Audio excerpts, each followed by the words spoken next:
Нагадай свое счастье. Здравствуйте, мои дорогие любимые. С вами снова Карина, таролог и практик. Сегодня мы погадаем вот так на природе, в таком вот красивом саду, на Таро священных мест. Это такая интересная колода на замечательную тему. Это будет очень коротенькое гадание на замечательную тему.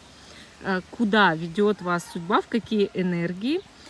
Таро священных мест – это значит, что показаны разные сакральные, очень известные места на планете. И мы с вами по поводу, вот когда вытащим, да, место, вы выберете одно из трех мест, и мы поймем, вот в какие энергии вас ведет судьба, да, то есть не территориально, конечно, вы там поедете в какой-нибудь Мачу-Пикчу или еще куда-нибудь, а именно вот в какие энергии вас ведет судьба. У нас с вами, будет 3 позиции. Видео всегда актуальный момент, когда вы его смотрите, даже если оно записано много лет назад. Вы его нашли на просторах интернета, и значит, оно актуально для вас прямо сейчас.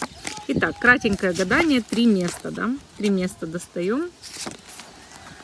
И вам нужно выбрать, в какое из 3 мест вас поведет судьба. Сначала мы поговорим с вами именно про энергетику, да? То есть энергетику карты, энергии, в какие энергии. Потом я пишу место. Итак, 1, 2, 3 позиции. Те, кто еще не выбрал, ставьте на паузу, выбирайте, потом переходите на свой тайм-код. А мы с вами начинаем с самой первой позиции. Остальные я убираю пока в сторону. Итак, это у нас с вами самая первая позиция. Это прям-таки карта Маг.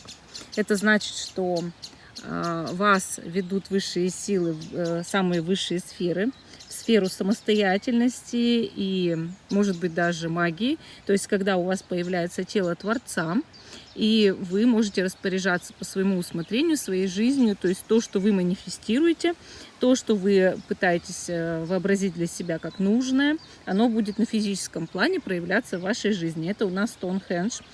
Это находится в Англии, то есть священное место друидов. Они, значит, там проводили, свои поклонения, ритуалы, да. И, соответственно, это очень древнее место. Оно сейчас является местом для паломников, причем именно языческих религий. Но неважно, в какого бога, так скажем, вы верите, Бог один на всех у нас, да, просто у него много лиц. Много как его люди видят, да, по-разному. Вот, поэтому здесь мы понимаем, что вот на карте показан ритуал, да, и вы тоже в скором времени станете настоящим магом, не знаю, друидом, может быть, тем, кто связан и с силами природы, и со всеми силами стихий, да, и сможете вот действительно строить вашу жизнь так, как вам пожелается, так, как вы хотите. Поэтому высшие силы ведут вас действительно вот к такой самостоятельности и именно к очень высокому уровню вашего развития и энергии. А мы идем дальше. Позиция номер 2 у нас с вами. Позиция номер 2.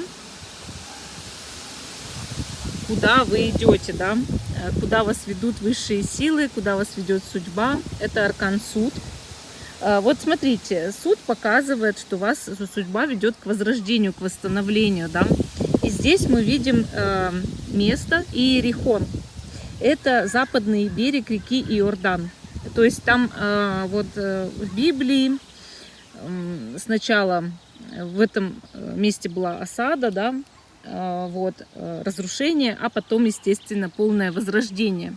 То есть сначала это место было, так скажем, наказано, да, а потом потихоньку возродилось. Поэтому я вам так скажу, что вы когда-то были наказаны, вы когда-то страдали, вы когда-то прошли очень много жизненных испытаний, трудностей. Вам казалось, что действительно вас как будто Бог наказывает за что-то, непонятно за что. Но вы это все отработали, и в будущем вас ждет именно возрождение, да. Помните о том, что судьба ведет вас именно к высшему благословению, к тому, чтобы высшие силы дальше вас вели в белую полосу жизни. И, конечно же, это всегда говорит о том, что скоро все наладится, да, что скоро все в жизни будет хорошо. Поэтому радуйтесь, это суть карта всегда, конечно, такого высшего возрождения, благословения. Вот, поэтому я считаю, что раз она вам выпала, да, то это все не просто так. Это значит, что высшие силы хотят, чтобы вы жили хорошо, да, чтобы чтобы вы, ну, как-то возрождались, и вы могли даже восстановиться, там, не знаю, в любви, на работе, по здоровью, да, по здоровью. Вот, поэтому мне кажется, что это не зря тут вам показали такое. Хорошо, давайте мы с вами идем дальше. Следующая карта, да, следующая карта. Это у нас с вами королева жезлов. Куда вас ведут высшие силы? Они вас ведут, естественно, к процветанию, да, к процветанию. То есть мы понимаем здесь, что вы набираете силу, набираете очень мощную энергию, вы будете привлекательны, вы будете невероятно общительны. Люди захотят выстраивать с вами связи, отношения, да. И это у нас Древний Египет. То есть это священное место, где проходили ритуалы, посвященные богу Атуму. И в настоящее время там осталось-то только, ну вот как вот это вот обелиск, да, вот такая колонна. Больше ничего не осталось. Но, естественно, люди приходят поклоняться, потому что понимают, насколько это важно, да, вот это энергетически важное место. И вы знаете, вот высшие силы, они вас ведут почему-то именно в место древних цивилизаций. Это значит, что у вас древняя душа, и она рождена в физическом теле, чтобы процветать, да, и чтобы действительно выстраивать и правильные отношения, и быть в богатстве, да, то есть жить, все-таки пожить в хорошем месте, в хороших финансовых ситуациях и в хорошем здоровье. То есть, понимаете, вот вам дается какое-то физическое благосостояние, но через вот эту древнюю магию, древнюю культуру. Очень интересно. Ну, вот такая вот у нас третья позиция. Всем спасибо за внимание. Жду, что вы продолжите смотреть мой канал. Ставьте лайк этому видео, подписывайтесь. Всем пока и до новых встреч.